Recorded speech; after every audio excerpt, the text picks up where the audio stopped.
Abang postman bagi senyum panjang, katanya bang barang COD ni. Aku pun keliru barang Tabania, nama lain, alamat pun salah. Harga ribu, siapa nak bayarlah. Abang kata aku pembeli main-main. Aduhai bang, sayang mangsa bukan yang lain. COD, aku tak pernah tempat penipu ni makin menjadi-jadi. COD, nama aku terkenal. Barang datang, tak pernah berpenghujung.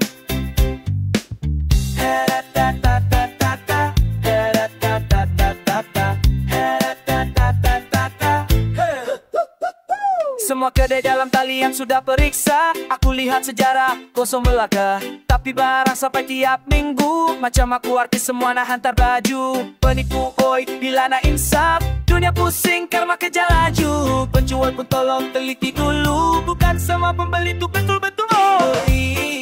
Aku tak pernah tempat penipu ni makin menjadi-jadi.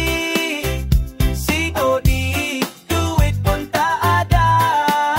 Abang postman, tolonglah faham saya. COD, COD, aku tak tempat wewe. COD, COD, alamat pun lain we. COD, COD, tolong jangan hantar we. Aku dah serik sumpah tak tempat we.